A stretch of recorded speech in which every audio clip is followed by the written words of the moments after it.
I stood outside the courthouse, divorce papers still warm in my hand, and made a decision I should have made years ago. 3 taps on my phone, 3 credit cards canceled. The game had just begun, and she didn't even know she'd already lost. Somewhere across the city, my ex-wife was trying to pay for something very expensive, something she thought I'd be funding forever. She was dead wrong. Real quick comment below and tell me where you're watching from. This story happened in Charlotte, but betrayal. That's everywhere. Let's see how far this reaches. I stood on the courthouse steps, divorce papers still warm in my hand, and did something I should have done years ago. The May morning sun hit my face, and for the first time in what felt like forever, I could breathe. 20 years of marriage gone with a judge's signature and a notary stamp. The weight that had been crushing my chest for months, maybe years, finally lifted. I wasn't angry. I wasn't sad. I was just free. Across the parking lot, I spotted Miranda's black sedan idling near the curb. Even from here, I could see him, Colton, sitting in the passenger seat. Young tan, wearing sunglasses that probably cost more than my monthly utilities. She didn't even glance back at the courthouse. Didn't look for me. She was already gone in every way that mattered. I sat down right there on the stone steps, pulled out my phone, and opened my banking app. No hesitation, no second guessing. I navigated to the menu I'd avoided for too long. Supplementary card management. 3 cards popped up on the screen, card ending in 7742, Miranda Caldwell. Card ending in 8863, Mrs. Hargrove. Card ending in 5529, Quinn Caldwell. My finger hovered over the first one for maybe half a second. Then I tapped cancel. Successfully canceled. Ping. Second card. Cancel. Successfully canceled. Ping. Third card. Cancel. Successfully canceled. Ping.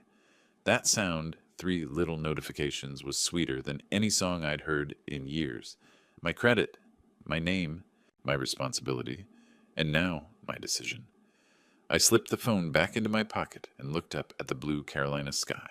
The courthouse behind me, the parking lot ahead, and somewhere in that black sedan, a woman who'd spent the last 2 years of our marriage planning her exit while I paid the bills. My phone buzzed. Vernon. Nathan, man, you sitting down. His voice had that edge, the one he got when he had news. I'm on the courthouse steps. What's up? Huge news. Your ex is booking an engagement party. I blinked. Already. Not just any party. 85 grand. $85,000, Nathan. At some fancy hotel in Charlotte. I heard it from my cousin who works events there. She's going all out. I leaned back against the stone railing, a slow smile spreading across my face. Is that right? Yeah, man. Thought you should know. You good. Vernon, I said, watching Miranda's car finally pull away from the curb. I'm better than good. The timing couldn't be more perfect. What did you do? You'll see. I hung up, stood, and brushed the dust off my jeans. The drive home to Ballantyne took 20 minutes, but it felt like 20 seconds. My mind was already 3 steps ahead, calculating, planning. $85,000. That was more than twice what we'd spent on our own wedding. When I pulled into my driveway, the house looked different. Smaller, maybe. But mine. All mine. The front door opened before I even reached it. Pepper, my old tabby cat, trotted out onto the porch tail high, meowing like he'd been waiting all morning. I crouched down and scratched behind his ears. Hey, buddy. Miss me? He purred, rubbing his face against my hand. Pepper had been mine long before Miranda. 14 years old, gray around the muzzle, stubborn as hell. He'd watched the whole marriage fall apart from the windowsill, never judging, just there. I picked him up and walked inside. The house was quiet, peaceful. No tension hanging in the air, no cold silence waiting to explode. Just me, Pepper, and the faint hum of the refrigerator. I set him down gently on the couch and sank into the cushions beside him. He curled up against my leg, purring louder now. I pulled out my phone again, staring at the 3 successfully canceled notifications. $85,000, 3 canceled cards, and a party happening in less than 3 weeks. I smiled. The game had just begun. But what I didn't know was that things were about to get much more complicated. I barely had time to settle in before the pounding started. Not a knock, a threat. Bang, bang, bang. Pepper's ears flattened. He bolted from my lap and disappeared under the couch. I'd been home maybe 30 minutes when Donovan decided to make his entrance. I walked to the door slowly, let him wait. When I opened it, Donovan filled the doorway, 6'2", red-faced veins bulging. Miranda's older brother, the family enforcer. "What the hell did you do?" he shouted, pushing past me into my living room. I closed the door calmly. "You're going to need to be more specific." "Don't play dumb." He jabbed a finger at me. "Miranda tried to pay the venue deposit. Cards declined. All 3 of them. My mom's card declined, even Quinn's. What did you do?" "I canceled them." "You what?" His face went purple. "You can't just—" "Actually, I can. Hold on." I walked into my study and pulled out the folder I'd prepared weeks ago. Credit card contracts, account agreements, all printed and highlighted. In a war with the Caldwell family, you needed paperwork. I dropped the folder on the coffee table. "Open it." "I don't need to." "Open it." He snatched it and flipped through. His jaw worked, but no words came. I pointed to the highlighted section. "See that primary card holder, Nathan Parker. This line, supplementary cards, may be canceled at any time without notice." His hand shook. "Miranda said you changed the ownership." "Miranda lied." I pulled out my phone and held up my banking app. "Primary holder, Nathan Parker. Want to call the bank and confirm I'll wait?" He stared at the screen, mouth opening and closing. "Those were my cards, Donovan. My credit. My name. My liability. I didn't take anything from her. I took back what was mine. But the party, not my problem." I walked to the door and opened it. "Now you've got 2 choices. Leave on your own, or I call the police and explain how you barged in making threats. And I'll make sure every neighbor sees the cops show up." His fist balled. For a second I thought he might swing. I almost wanted him to. But Donovan wasn't that stupid. "You're going to regret this," he hissed, shoving past me. "I doubt it." He stormed across my lawn right through the flower bed I'd planted last week. His truck door slammed so hard it echoed down the block. I closed the door and locked it. Under the couch, Pepper's green eyes blinked from the shadows. "It's okay, buddy. He's gone." I walked to the window and watched Donovan's truck disappear. The folder still sat on my coffee table, contracts spread open. Evidence, protection, the truth in black and white. My phone buzzed. A text from Vernon. "Everything okay?" I smiled and typed back, "Just getting started." Outside, the afternoon sun filtered through the trees. The neighborhood was quiet again, peaceful. But I knew it wouldn't last. I knew his mother would be next. 30 minutes later, another knock. Softer this time, more calculated. I opened the door to find Mrs. Hargrove standing there, tears already streaming down her face. "Nathan, dear," she said, voice trembling. She didn't wait for an invitation. She walked right in, wearing the coat I'd bought her 2 years ago. In her hand was a cloth bag with apples inside, the kind of gesture meant to look maternal. She didn't take off her shoes. Mud from her boots smeared across the floor I'd just mopped. She walked straight to the couch, my spot, and sat down, dropping the bag on the table. An apple rolled out and hit the floor. Pepper stayed under the couch. 20 years, Nathan." She began dabbing her eyes. 20 years we've been family. You were like a son to me." I leaned against the wall and said nothing. Donovan told me about the cards. "How could you be so cruel?" "Miranda made mistakes." "Yes, but don't all men make mistakes? Don't all marriages have rough patches?" I stayed quiet. She was lonely. "You couldn't give her children, Nathan. A woman needs—" "And this Colton boy made her feel alive. Is that so wrong?" Still nothing. "Please, just reactivate the cards. For me. For the family. We can work this out. Stop." I pushed off the wall and walked into my study. When I came back, I was holding a different folder. Not contracts. Receipts. I dropped it on the table. The apples rolled aside. "Open it." Mrs. Hargrove blinked. "Nathan, I don't need to." "Open it." She pulled the folder toward her hands. Shaking, I flipped to the first receipt. "Last winter, I had a fever, 102 degrees. I asked Miranda to pick up Tylenol. She said she was too busy." I pointed to the bank statement clipped underneath. That same day, she transferred $150 to Colton. For clothes. Her mouth opened. No sound came out. Next page. Mother's Day, I bought Miranda an $80 sweater. She said it was too expensive. Made me return it. Another statement. That afternoon, she bought Colton a $700 necklace. Her tissue crumpled in her fist. I flipped to the business ledgers. Parker's Kitchen, $3,000 startup from my family.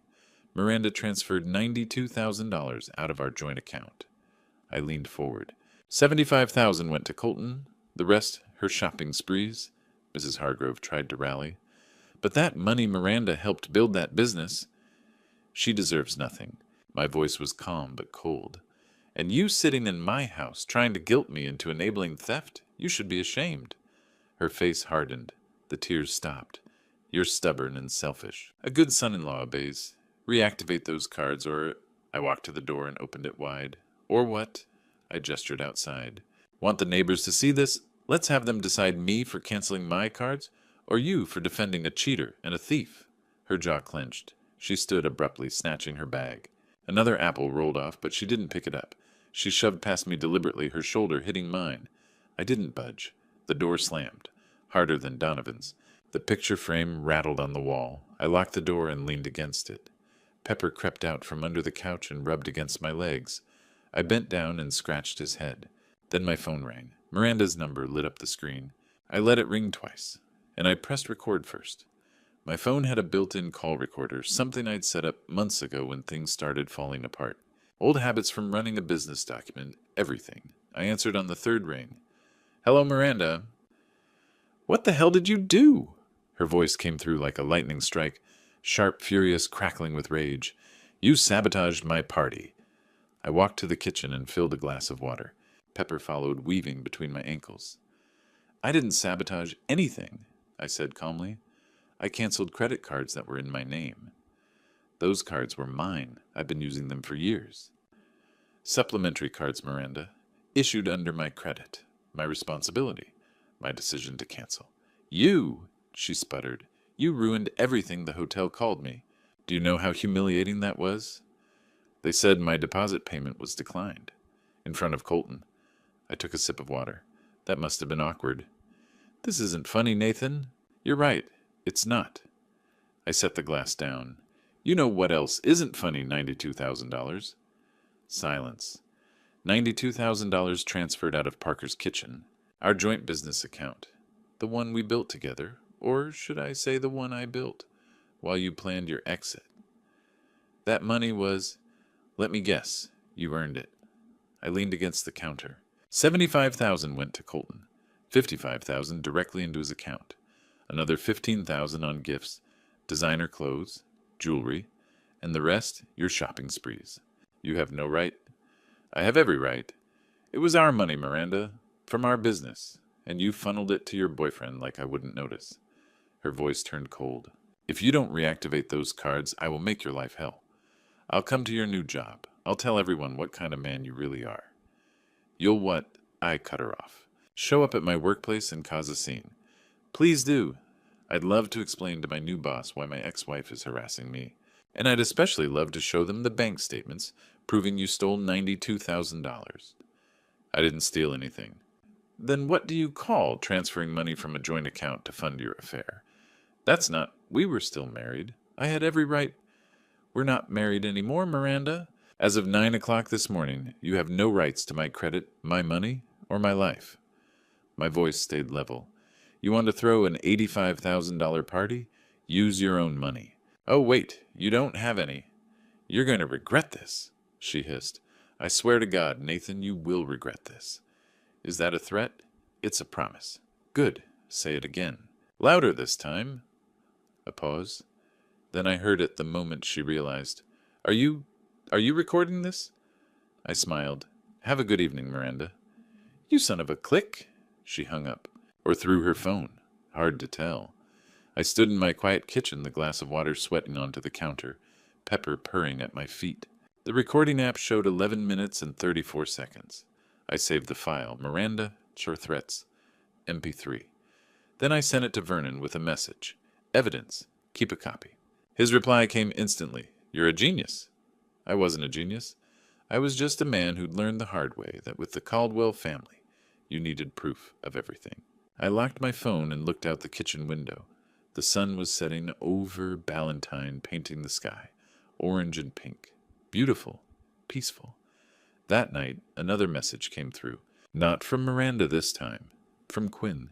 First a text from Quinn. You're going to regret this. Then a friend request from someone I'd never met Colton read. I stared at my phone screen sitting on the couch with Pepper curled beside me. The house was dark, except for the lamp in the corner. Outside, Ballantyne had gone quiet for the night.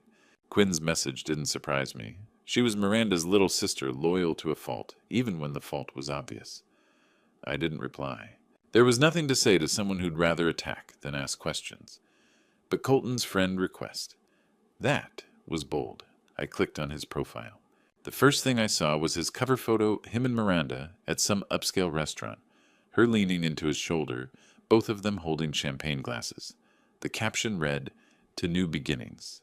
Posted 3 days ago. I scrolled down. More photos appeared, each one more carefully curated than the last. Colton in a designer suit leaning against a sports car. Colton at a beach resort, abs on full display. Colton holding up a diamond ring, the engagement ring I assumed catching the light just right. Except something about that ring looked off. Too shiny. Too perfect. Like it came from a catalog, not a jeweler. I kept scrolling, pictures of high-end meals, luxury hotels, a Rolex watch, all the markers of wealth displayed like trophies. But the more I looked, the more something felt wrong. Every photo was staged, every caption was vague. Living the dream? Blessed. Good vibes only. The kind of post that said everything and nothing at the same time. And his smile, God, that smile. Too wide, too practiced. The smile of someone selling something. I took screenshots. Every photo, every post, every detail. Then I clicked on his friends list. 243 friends, but almost no interaction. No tagged photos from anyone else. No comments from friends or family. Just likes and emojis from accounts that looked equally hollow. I leaned back and rubbed my eyes. Pepper stretched and yawned beside me. My phone buzzed. I'd sent the screenshots to Vernon 5 minutes ago. Vernon, dude! This guy's profile looks fake as hell. Me, keep going? Vernon, everything's too perfect. No real candid shots. No family pics. No old friends. It's like he didn't exist before 2 years ago. Me, that's what I thought. Vernon, you want me to dig deeper? I've got a buddy who works in background checks. I thought about it. My finger hovered over the keyboard, but then I stopped. If Colton was what I suspected, a con artist, a social climber, someone who saw Miranda as a meal ticket, then going after him directly would tip him off. He'd vanish, change his name, move to the next target. No, I needed to be smarter than that.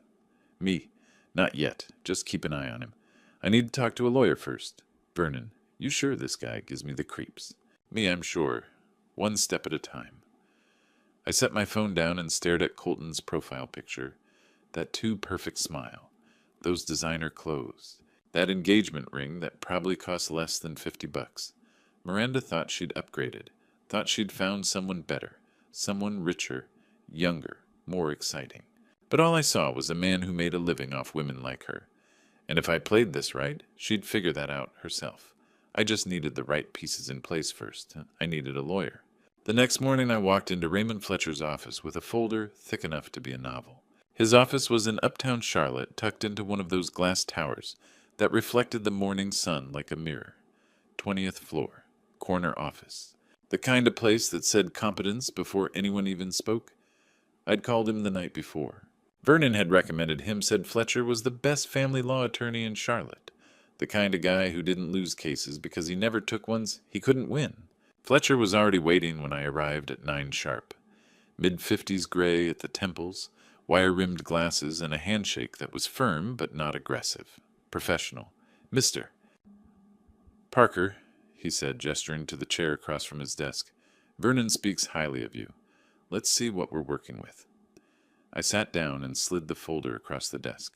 He opened it slowly, methodically, the way a surgeon might open a patient. Inside was everything I'd gathered: business ledgers from Parker's kitchen receipts, bank statements showing the $92,000 transfer, screenshots of Colton's social media, printed copies of Miranda's threatening texts, and the audio file transcription from yesterday's call. Fletcher didn't rush. He read every page, occasionally making notes on a yellow legal pad. 5 minutes passed, then 10.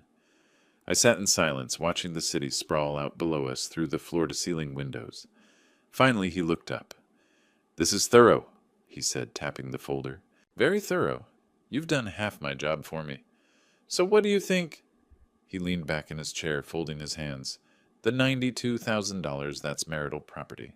Even though it came from a joint business account, the transfer occurred during your marriage and was done without your knowledge or consent. We can absolutely pursue recovery. And the house, the car. Also marital assets. If they're titled jointly, we have grounds to claim your share or force a sale and split the proceeds. But, he paused, studying me over his glasses. The money is the priority here. That's liquid. That's traceable. That's theft. I nodded. What are our chances? Fletcher smiled faintly. With this evidence, 95%. Maybe higher. The bank statements alone are damning. Add in the receipts showing she funded her affair with marital funds, the recorded threats, and the clear paper trail to this Colton Reed character. He tapped the folder again. This is about as solid as it gets. Relief washed over me, but I kept my expression steady. What's the process? I'll file a discovery order today. That'll allow us to subpoena Miranda's bank records, credit card statements, and any financial accounts tied to her or Mr. Reed. We'll trace every dollar. How long? 7 to 10 days for the initial findings. Maybe 2 weeks if she tries to stall. But she won't have much room to maneuver. The courts don't look kindly on asset dissipation, especially when it's this blatant. I leaned forward. What if she's already hidden the money, moved it offshore, or given it to someone else? Fletcher met my eyes, his expression calm. Then the court will find it, or they'll hold her in contempt. Either way, she'll pay, one way or another. He slid a document across the desk. This is a retainer agreement. Read it over. If you're comfortable, sign at the bottom. I scanned the pages. Everything was clear, straightforward. No surprises. I pulled out a pen and signed. Fletcher took the document and stood extending his hand. Welcome aboard, Mr. Parker. I'll file the paperwork this afternoon. You'll hear from me within 48 hours. I shook his hand. Thank you. Don't thank me yet. We've got work to do. When I stepped out of the building, the mid-morning sun was climbing higher, warming the sidewalks. People rushed past, business people, tourists, students. Life moving forward. My phone buzzed. Vernon, found you a job. When can you start? I smiled and typed back, whenever you need me. Things were looking up. The store wasn't much to look at, but to me, it was a lifeline. Vernon pulled up to a small grocery store in Plaza Midwood, one of those neighborhood spots that had been around forever. A hand-painted sign out front read, Foster's Market, in faded green letters. This is it, I asked, stepping out. Don't judge yet, Vernon said. Glenn's good people. I told him about you. Inside the store smelled like coffee and bread. Narrow aisles, wooden shelves, a small deli counter in the back. Clean, honest. A man in his late 50s emerged from behind the counter, wiping his hands on an apron. Broad shoulders, graying hair, a face that smiled easily. You must be Nathan, he said, extending a hand. Glenn Foster. Yes, sir. Thank you for meeting with me. Glenn waved off the formality. Vernon told me what you're going through. Divorce? Starting over? He looked me in the eye. I believe in second chances. Show me you're worth it, and we'll get along fine. I won't let you down. Good. He gestured around. Job straightforward. Inventory management, customer service, stocking. Shelves, light bookkeeping. Nothing glamorous, but it's steady. Pays decent. You start Monday. I'm in. Glenn smiled. Let me show you around. He walked me through the store produce rotation, expiration checks, shelf organization. I listened carefully, taking mental notes. It wasn't running a restaurant, but it was work. Real work. You've done retail before? Glenn asked as we sorted apples. Not retail, but I ran Parker's Kitchen for 15 years. Inventory, suppliers, payroll, I know operations. Parker's Kitchen. Glenn paused. I've eaten there. Good food. Thanks. It was a good run. He nodded, understanding. Well, this isn't a restaurant, but the principles are the same. Keep things organized, treat customers right, show up on time. He handed me an apple. Think you can handle that? Yes, sir. We spent the next hour on inventory sheets. Glenn explained his system, old-school handwritten logs. I suggested a few tweaks to streamline things. He listened, nodding. You've got a good head for this, he said finally. See you Monday, 7 sharp. I'll be here. Glenn walked me to the door, shaking my hand again. And Nathan, Whatever you're going through, it won't last forever. Keep your head up. I swallowed hard. Thank you, Mr. Foster. Call me Glenn. Vernon drove me home talking about how Glenn was salt of the earth, how the store had been in his family for decades, how this was the fresh start I needed. I barely heard him. My mind was already planning Monday morning new routine rebuild. That evening, exhausted but hopeful, I sat on my couch with Pepper in my lap. For the first time in months, I felt like I had control again, not over everything, but over something. My phone rang. Vernon, Nathan, you're not going to believe this. I just heard from my cousin at the hotel. Vernon's contact at the hotel wasn't just an employee. He was the events manager, the man who'd booked Miranda's party. We met Howard Kent at a coffee shop 3 blocks from the hotel. Neutral ground. Somewhere quiet, where conversations wouldn't be overheard. Howard arrived exactly on time, mid-40s. Tailored suit, the kind of composed professionalism that came from years of managing high-stakes events. He shook our hands and ordered black coffee before sitting down. Vernon tells me you're in a difficult situation, Howard said, looking directly at me. That's one way to put it, I replied. He nodded sympathetically. I can't give you confidential client information. You understand that, but... He stirred his coffee slowly. There are things I can share, within limits. I appreciate anything you can tell me. Howard leaned back. The party your ex-wife booked is an $85,000 event. Full ballroom, live band, premium catering, floral arrangements, the works. The deposit required is $17,000, 20%. I already knew this, but I let him continue. She paid half, $8,500, promised the rest within the week. And that was 10 days ago. The remaining balance is now 3 days overdue. Hotel policy is clear. If the full deposit isn't paid 72 hours before the event, we cancel. Vernon leaned forward. So you're saying? I'm saying the party is scheduled for May 18th, 2 weeks from now. And unless Mrs. Caldwell comes up with $8,500 by next Friday, the entire booking gets pulled. I felt a grim satisfaction settle in my chest. How many guests? Over 200. Business associates, family, friends. She sent the list last week. It's extensive. 200 people.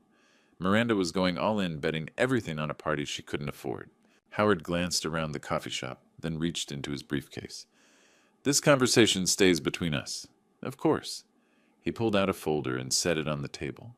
Then, as if by accident, a single document slipped halfway out, a copy of the venue contract, complete with payment schedule, event details, and Miranda's signature at the bottom.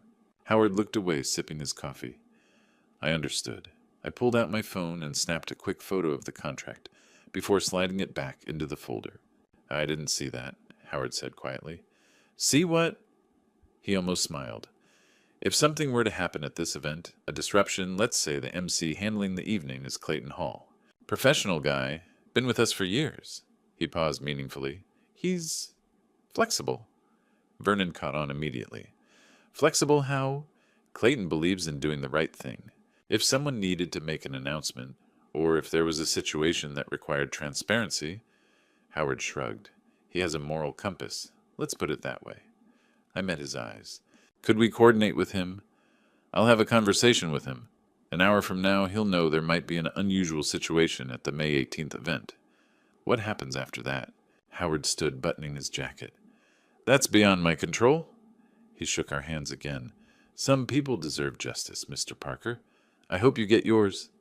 Thank you, Howard. Truly. He nodded once and walked out, leaving his empty coffee cup on the table. Vernon let out a low whistle. That guy just handed you a road map. I stared at the photo on my phone, the contract clear as day. Payment schedule, guest count, date and time. Everything I needed.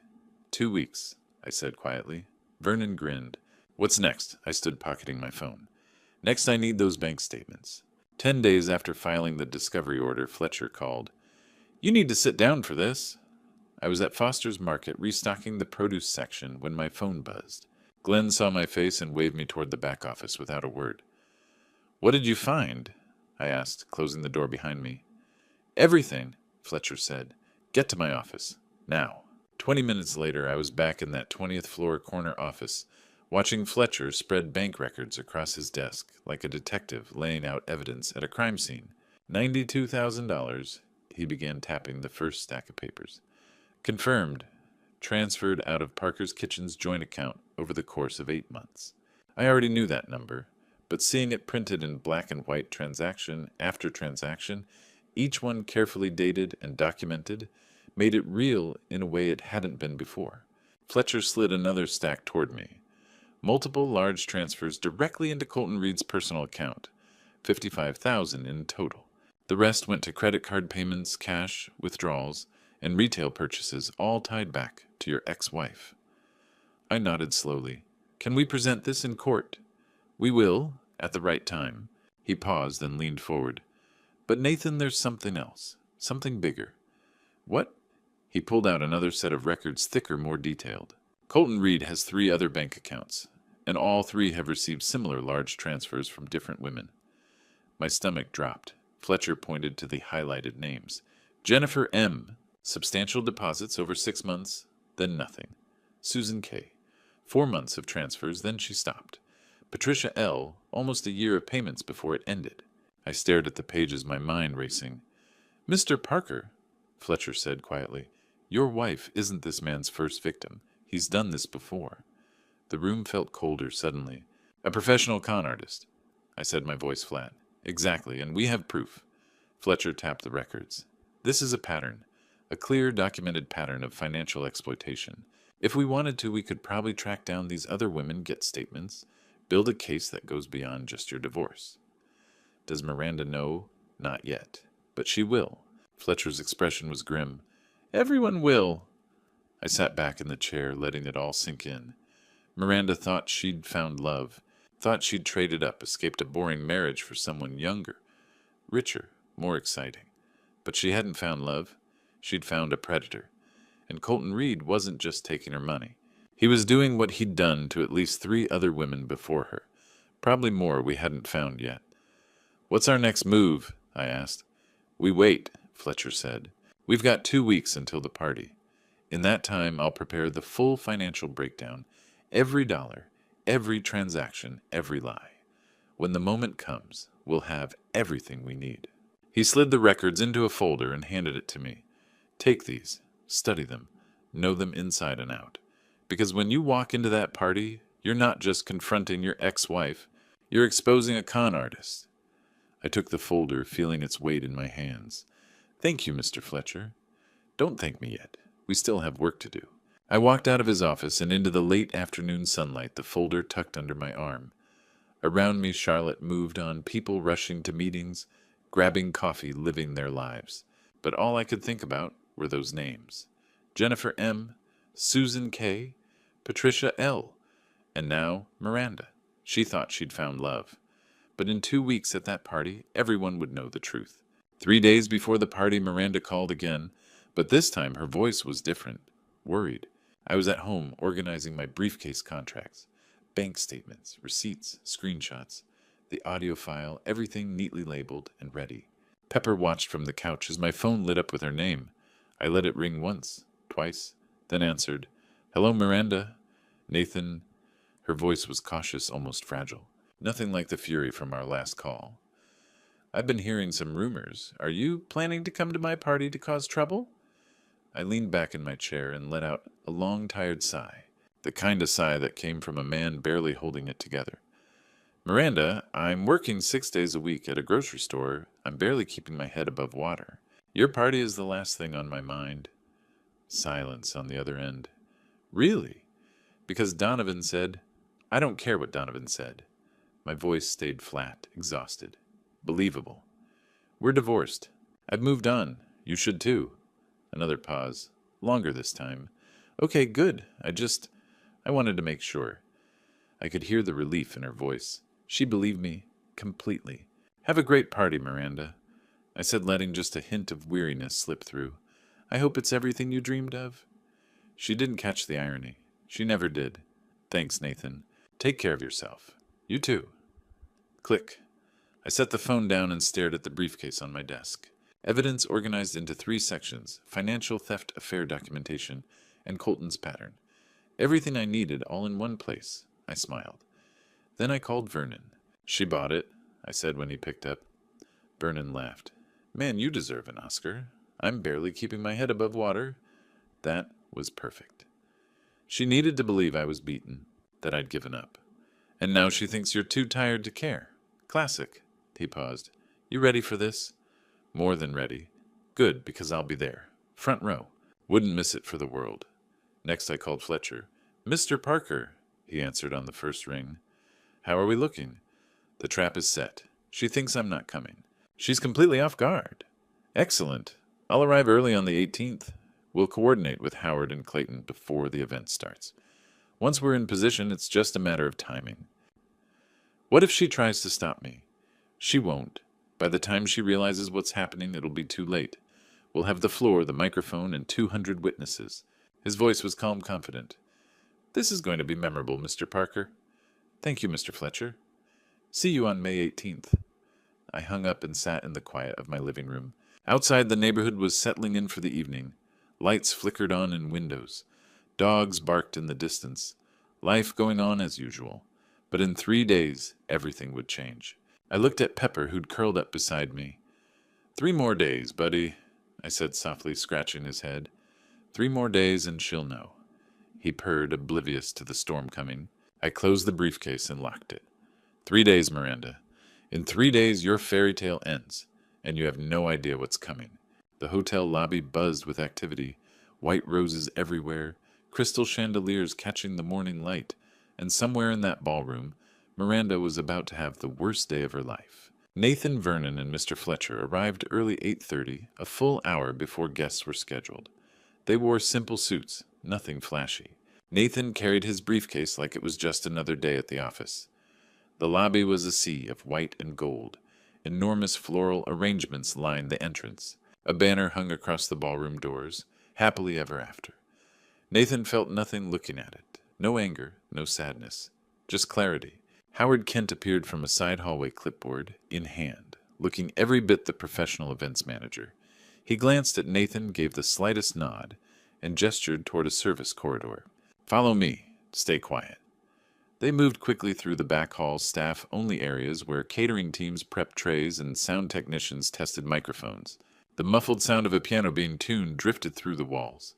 Howard stopped at a door marked Staff Lounge and opened it. Inside was a small room with a couch, a table, and a narrow window overlooking the ballroom stage. You'll wait here until it's time, Howard said. Guests are arriving now. Ceremony starts at 10. Nathan set his briefcase on the table. Thank you, Howard. Don't thank me yet. Howard handed him 3 laminated staff badges. Wear these if anyone questions you. As far as anyone knows, you're venue coordinators. Vernon clipped his badge on. This guy's a pro. Howard almost smiled. Then his expression shifted as someone else entered the room. Clayton Hall. The MC was younger than Nathan expected, mid-30s, clean-cut, wearing a sharp gray suit. He extended a hand. Mr. Parker, I'm Clayton. Howard filled me in. Nathan shook his hand. Thank you for helping. I don't like being used, Clayton said simply. And from what Howard told me, that's exactly what's happening here. So let's make this clean. He pulled out a small note card. I'll be officiating the vows. When I say for richer or poorer, I'll pause. Count to 3. That's your cue. Walk down the side aisle, not the center. Less dramatic, harder for her to block. And if she tries to stop me, I'll handle it. You just present your evidence. Let the facts speak. Clayton glanced at the briefcase. That everything? Contracts, bank statements, receipts, recordings, everything. Good. Clayton checked his watch. Guests are filling in now. 20 minutes until showtime. He shook Nathan's hand again. Good luck. Some people deserve exactly what's coming to them. Then he was gone. Nathan opened the briefcase one last time. Everything in order. Contracts on top. Bank statements beneath. Receipts. Audio file transcription. Screenshots of Colton's profile. The hotel contract Howard had accidentally left behind. All of it organized and ready. Vernon clapped a hand on his shoulder. You got this, brother. Mr. Fletcher adjusted his tie. Remember, stay calm. Stay factual. Let the evidence do the talking. The music outside shifted. Piano. Soft and melodic. Then unmistakably the wedding march began. Vernon looked at Nathan. It's time. Nathan picked up the briefcase and stood. His hands were steady, his heartbeat calm. Justice was about to be served. I stepped into the ballroom just as Clayton asked, "Do you promise to stay together for richer or poorer in sickness and in health?" The scene was breathtaking. Miranda stood at the altar in a flowing white gown, the kind with a train that stretched halfway down the aisle. A diamond tiara, probably fake like everything else, sat perfectly in her styled hair. Colton wore a navy blue designer suit, his confident smile plastered across his face like he'd already won. The stage glittered with white roses and crystal accents. Over 200 guests filled the ballroom, dressed in their finest. I recognized several faces, business associates, from my restaurant days. People who used to respect me. In the front row sat Mrs. Hargrove, Donovan, and Quinn, all dressed to impress. Clayton stood at the podium, his expression neutral. "For richer or poorer in sickness and in health." He paused. 1, 2, 3. Colton opened his mouth. I object. Not a shout, not a scream.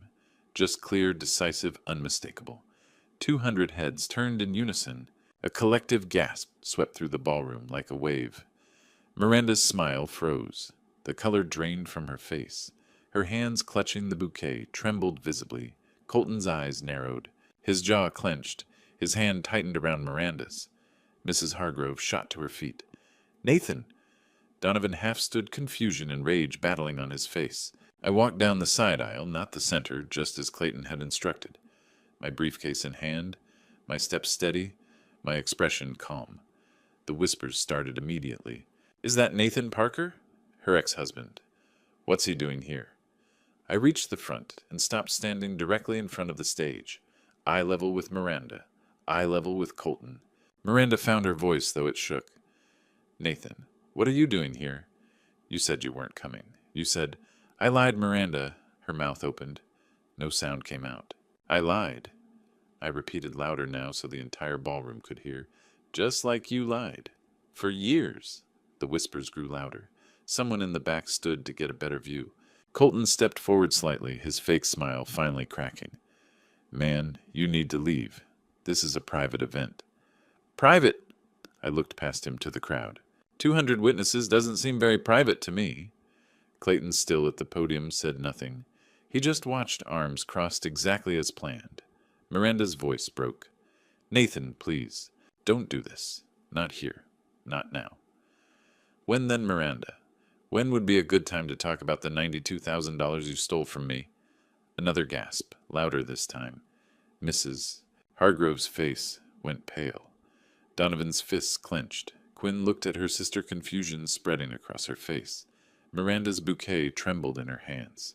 White roses and baby's breath shaking like leaves in a storm. "I don't know what you're talking about," she whispered, but her voice had no conviction. "Yes, you do. I set the briefcase on the edge of the stage. 200 people stared.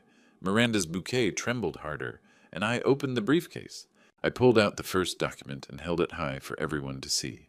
Let's start with this hotel contract, shall we?" The ballroom fell silent, except for the rustle of fabric as people leaned forward.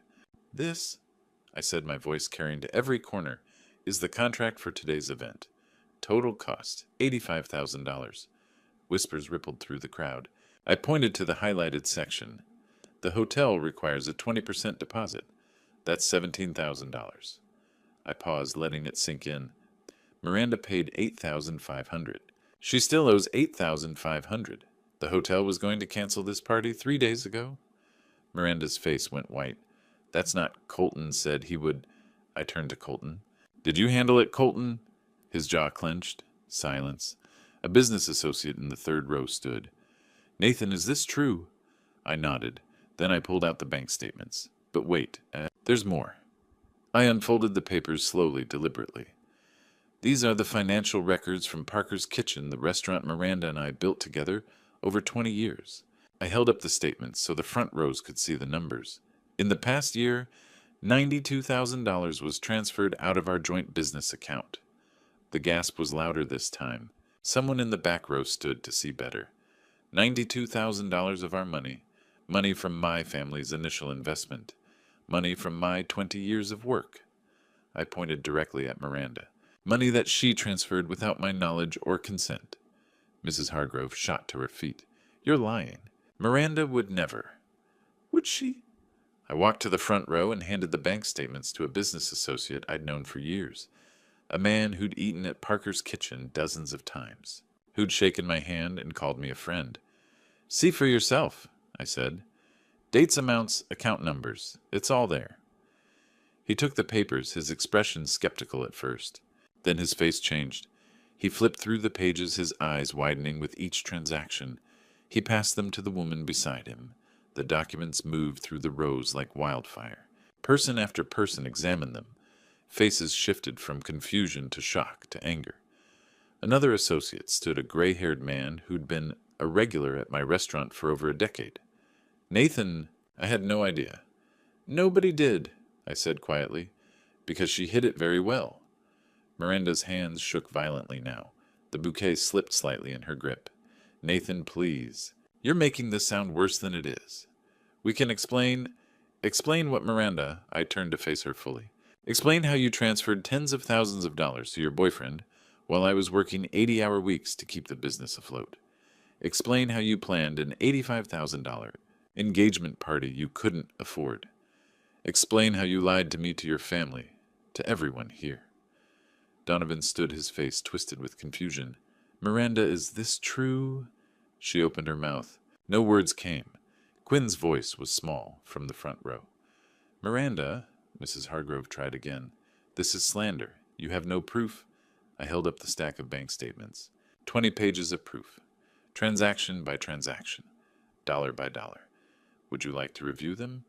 Mrs. Hargrove. She sat down abruptly. The ballroom was no longer silent.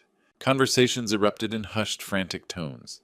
Guests showed each other the documents, pointing at numbers, shaking their heads in disbelief. A woman in the fifth row whispered to her husband, "I can't believe she did that." Miranda turned to Colton, tears streaming down her face, ruining her makeup. Black mascara trails ran down her cheeks.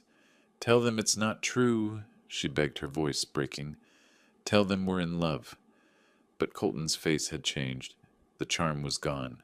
But I wasn't done. I pulled out another set of documents. "And here's where your money went, Miranda." I held up a thick stack of receipts. Of that $92,000, $55,000 was transferred directly into Colton Reed's personal account. I pointed at Colton. His face turned cold. The warmth, the charm gone in an instant. $55,000. For what exactly? I flipped through the receipts. $15,000 on gifts for him. I pointed at Colton's wrist. "That Rolex $4,000. I have the receipt." Gasps echoed through the ballroom. I pointed at Miranda's bracelet. "That bracelet on your wrist, the $3,500. I paid for it." Her hand instinctively moved to cover it. I gestured to Colton's suit. "That custom-tailored suit, $2,800. The guests stared at the jewelry, the clothes, the watch. Everything suddenly looked different under the spotlight of truth. "The remaining $22,000, I continued. "Miranda's personal spending, designer handbags, spa treatments, girls' trips to Miami." I held up credit card statements. "All charged to cards in my name. Cards I gave her for household expenses and business needs." A voice from the back row. "This is insane." A business associate who'd gone through a divorce last year stood looking at me with genuine sympathy. "Nathan, I'm so sorry. I had no idea she did this to you." Others nodded in agreement. The tide was shifting. I turned to Colton. "And you, Mr. Reed, or should I say professional con artist?" Colton's eyes flashed. I pulled out the final set of documents, the ones Fletcher had uncovered. "Tell everyone how many other women you've done this to." I held up the bank records. 3 other accounts. 3 other women. Jennifer M., Susan K., Patricia L. All of them sent you money, thousands of dollars each. The gaffs turned to horror. A woman in the middle section stood abruptly, her hand over her mouth. "Wait, Susan K. My friend Susan dated a Colton Reed 2 years ago. He disappeared with $30,000 of her money." Another guest turned. "Is it the same guy?" I nodded. Same pattern, same method, same ending. The ballroom erupted. Conversations overlapped. People pulled out phones, likely texting friends, checking facts, searching for information. "He targets women," I said, my voice cutting through the noise. "Women with money. Women going through transitions. Divorces, inheritances, business successes. He charms them, builds trust, takes their money, and then he moves on to the next one. I looked directly at Miranda. You weren't special, Miranda. You were just next in line. Her face crumpled. The bouquet fell from her hands, white roses scattering across the stage. No, she whispered. No, that's not Colton. Tell them. Tell them we're different. Tell them you love me. But Colton didn't speak. He just stood there, his jaw clenched, his eyes scanning the crowd like a trapped animal looking for an exit. Colton, Miranda's voice broke. Say something. For a moment I thought he might run, just bolt down the aisle and disappear like he'd done with Susan, with Jennifer, with Patricia. But then he did something worse. He smiled. Colton looked at Miranda, then at me, then at the 200 people watching. And then he laughed. Not a nervous laugh, a cold one. The sound echoed through the ballroom like breaking glass. Guests shifted uncomfortably. A few exchanged confused glances. Miranda stared at him, her face pale. Colton, why are you laughing? Tell them he's lying. Colton turned to face her fully. The smile vanished, replaced by something calculating and cold. Why would I lie, sweetheart? He let go of her hand. Miranda blinked. What? Colton took a step back, adjusting his tie casually. Your ex-husband is absolutely right. I did take your money. All of it. Miranda's mouth opened, but no sound came out. What are you saying? She finally whispered. Colton looked directly into her eyes. No warmth, no affection, just cold honesty. I'm saying I only wanted your money, Miranda. The silence was so complete you could hear people breathing. I never loved you. I didn't even like you that much. Miranda's knees buckled. Donovan caught her from behind, holding her upright. Colton continued, his voice steady and merciless. You were just income. A pretty easy one, actually. You were so desperate for attention, so hungry for someone to tell you that you were special. He laughed again. And now you're broke. Exposed. Worthless to me. He pulled out his phone, tapped the screen, and held it up so Miranda could see. A photo. Colton with another woman, younger, prettier, clearly wealthy. Expensive car in the background, designer clothes, the works. This is Ashley, he said casually. I've been seeing her for 3 months. Real estate developer. Net worth around $5 million. He pocketed the phone. So, I only wanted your money. Now that you're worth nothing to me, goodbye. He turned and started walking toward the stage steps. Miranda screamed, Colton, you can't, we're getting married. He stopped at the top of the stairs, glanced back over his shoulder. Are we? His tone was almost amused. I never filed any marriage license, sweetheart. This party, it's just a party. An expensive one you can't even afford.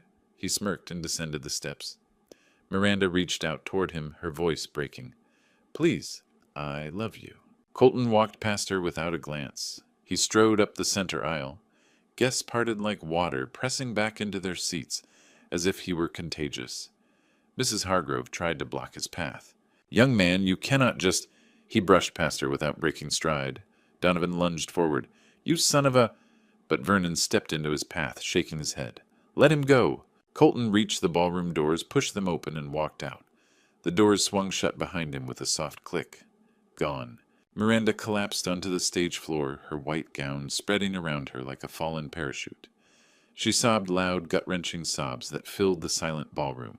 He's gone, she whispered between gasps. He's really gone. Quinn stood frozen in the front row, tears streaming down her face. Mrs. Hargrove sank into her seat, her hands covering her mouth. Donovan looked at the doors, fists clenched his face, a mask of helpless rage. The ballroom erupted, not with applause, with chaos. Did that just happen? He admitted everything? That poor woman. She deserved it. Nobody deserves that. Voices overlapped, guests turning to each other in shocked disbelief, and in some cases grim satisfaction. I stood there, briefcase still in hand, watching justice unfold before my eyes. Miranda on her knees. Her family stunned into silence. 200 witnesses to the truth. It was over. The party ended before it began. Guests filed out in uncomfortable silence, avoiding Miranda's eyes. Immediately, ballroom people began gathering their belongings. A few cast sympathetic glances toward Nathan as they passed. Business associates approached him one by one. Nathan, I'm so sorry. We had no idea. If you need anything, mean anything at all, call me. You were brave to do this. Each one shook his hand firmly, then turned their backs on Miranda. On stage, Mrs. Hargrove knelt beside her daughter, trying to lift her up. Miranda remained crumpled on the floor, white dress pooling around her, sobbing uncontrollably. Donovan and Quinn stood off to the side, unsure what to do. Quinn whispered, "Did you know about any of this?" Donovan's jaw tightened. "Shut up." Howard Kent appeared with hotel staff clipboard in hand. He approached Miranda with a white envelope. "Ms. Caldwell," he said, his voice professional but firm. "The remaining balance of $8,500 plus today's catering fees for unused meals brings your total to $11,200. Payment is due within 48 hours, or we will pursue legal action." Miranda looked up, mascara streaking her face. I don't have... That's not the hotel's concern." Howard set the envelope on the stage and walked away. Nathan Vernon and Mr. Fletcher moved toward the exit. As they passed through the lobby, Nathan spotted Mr. Frank, his neighbor, standing near the doors. "Nathan, I came to support you." That was unbelievable. Nathan nodded. "Thank you, Mr. Frank." Outside, the May sunshine was warm. Nathan took a deep breath, letting it fill his lungs. "It's over," he said quietly.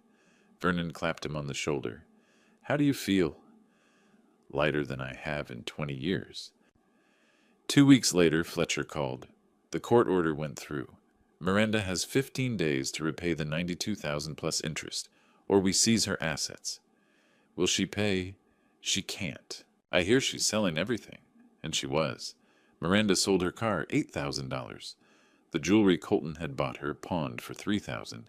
Designer handbags, $2,000 more. She moved out of her upscale apartment and into a one-bedroom on the cheap side of town where the walls were thin and the parking lot had potholes. She lost her job at the boutique after the owner saw the video. Someone had recorded the entire ballroom confrontation and posted it online. It went viral in Charlotte within days. Mrs. Hargrove called Nathan once. "Please, Nathan, be merciful. She's my daughter." Nathan's voice was calm. "She had 20 years to be merciful to me. The answer is no." He hung up. Colton vanished. No one could find Colton Reed. Vernon called with an update. "Police are looking for him. Turns out Jennifer M., Susan K., and Patricia L. all filed reports. Total fraud over $200,000. A warrant was issued for Colton Reed's arrest. Last sighting Miami with a woman matching Ashley's description. His phone disconnected. Social media deleted. Gone like smoke. Family collapse. Mrs. Hargrove tried to move in with Donovan. He refused. "I can barely pay my own bills, Mom. You spent your retirement money bailing out Miranda's mess." She called Quinn. Quinn's voice was cold. "I'm moving to Atlanta, getting away from this disaster." Mrs. Hargrove ended up in a state-subsidized nursing home, bitter and alone. Donovan and Quinn stopped speaking to each other entirely. Everyone blamed Miranda. Miranda's fall. Nathan didn't gloat. He just heard things through the grapevine. Mr. Frank mentioned it one day. "Saw Miranda at the discount grocery store. She looked broken." Nathan felt nothing. Not satisfaction, not pity, just closure. Nathan's rise. Fletcher called again. The money transfers Friday. $92,000 plus $8,000 in interest and legal fees she's required to pay. Total $100,000. Nathan nodded slowly. "I'm giving $20,000 to Vernon. He helped me through this." Fletcher smiled over the phone. "That's generous. That's fair." The money hit Nathan's account on Friday morning. He stared at the number on his screen for a long moment, then transferred $20,000 to Vernon with a simple note. "Thank you, brother." Vernon called immediately. "Nathan, you don't have to. I know. I want to." Fresh start. Nathan threw himself into his work at Foster's Market. Glenn noticed the change. Nathan came in early, stayed late, suggested improvements, built relationships with regular customers. "You've got a gift for this," Glenn said one afternoon. "Ever think about management?" Nathan smiled. "Maybe someday." Life started making sense again. Slowly, one day at a time. The weight he'd carried for years, the lies, the betrayal, the theft was gone, and in its place, peace. Meanwhile, I poured everything into my new job, and gradually life began to feel meaningful again. 6 months after the divorce, my life was completely different. Better, simpler, mine. Glenn promoted me to store manager. My salary went from $2,400 a month to $3,000. You earned it, he said, shaking my hand in his small back office. Customers ask for you by name. That means something. I didn't need much, just enough to live comfortably, pay my bills, and save a little each month. My days settled into a rhythm I actually enjoyed. Wake up at 6, feed Pepper, drive to Plaza Midwood, work 9 to 6, come home, cook a simple dinner, nothing fancy, just good food. Pepper would curl up beside me on the couch while I watched the news or read a book. It was quiet, peaceful, exactly what I needed. Weekends I'd go fishing with Vernon at Lake Norman. We'd sit in his boat for hours, lines in the water, not saying much, just being. One Saturday, Vernon asked, "You ever think about dating again?" I thought about it. Maybe someday. Right now I'm good. And I was. One afternoon, Mr. Frank came into the store. He wandered the aisles for a bit before finally approaching me near the produce section. "Nathan, can I ask your advice?" We sat on the bench outside the autumn sun, warm on our faces. "My daughter," he began, his voice heavy. "Her husband. I think he's cheating, taking money. She won't listen to me." I nodded, slowly remembering. "Tell her 5 things," I said. "From someone who learned the hard way." Mr. Frank pulled out a pen and a receipt. 1, keep her financial records. Every receipt, every statement. She'll need them. He wrote it down. 2, never tolerate betrayal. Stand up for herself the first time, not the 20th. 3, financial independence is essential. Have her own job, her own money, her own identity. 4, real friends are priceless. I wouldn't have survived without Vernon. 5, if a relationship is broken beyond repair, let it go. Don't waste years trying to fix someone who doesn't want to be fixed. Life's too short. Mr. Frank looked up from his notes. "Thank you, Nathan. I'll talk to her. I hope she listens." That evening I sat on my porch with Pepper in my lap. The Charlotte sunset painted the sky orange and purple. Beautiful, simple. My phone buzzed. Vernon fishing. "Tomorrow heard the bass are biting." I smiled and typed back, 7 a.m., bring coffee. I set the phone down and stared at the horizon. I thought about Miranda briefly, wondered if she was okay, then decided it wasn't my problem anymore. I thought about Colton, hoped the police caught him eventually. I thought about Parker's Kitchen. The new owner was doing well, and I'd gotten a fair price in the asset split. But mostly I didn't think about any of it. I just felt the breeze. The warmth of Pepper's small body against mine. The peace. Not because Miranda suffered, but because I was finally free. Free from lies. Free from betrayal. Free to be happy. Pepper meowed softly. I scratched behind his ears. "That's right, buddy. We're going to be just fine." The sun dipped below the horizon. The streetlights flickered on. Somewhere down the block, kids laughed as they rode bikes. Life moving forward. And for the first time in 20 years, I was moving with it. Not looking back, not holding on, just living. Vernon confirmed fishing for tomorrow morning. Pepper purred louder. The evening air smelled like freshly cut grass and barbecue from a neighbor's yard. I smiled, not because of revenge, but because at last I was truly free to be happy.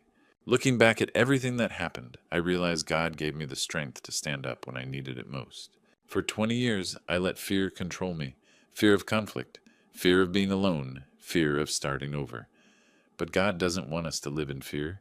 He wants us to live in truth. Don't be like I was. Don't ignore the red flags. Don't tolerate betrayal hoping things will magically get better. They won't. Here's what I learned, and I pray you never have to learn it the hard way. First, keep records. Document everything. Financial statements, receipts, messages, everything. You'll need them. Second, never compromise your dignity. The moment someone disrespects you, address it. Don't wait 20 years like I did. Third, financial independence saves lives. Have your own income, your own accounts, your own identity. Fourth, real friends are gifts from God. Vernon carried me through my darkest days. Surround yourself with people who truly care. Fifth, if something is broken beyond repair, let it go. God gives us the wisdom to know when to walk away. This is a true story, my true story. I'm sharing it because maybe it'll help someone out there who's going through what I went through. These grandpa stories aren't just entertainment. They're lessons paid for with real pain, real money, and real years of my life. God brought me through the fire, and I came out stronger. If you're in a situation like mine, was pray for courage, pray for clarity, and then act. Don't wait for a miracle. Sometimes you are the miracle God's been preparing. If this true story resonated with you, please leave a comment below sharing your thoughts. Have you ever faced betrayal? How did you handle it? Subscribe to the channel so you don't miss more grandpa stories like this one. Real lessons from real life. Share this video with someone who needs to hear it. Sometimes the right story at the right time can change everything.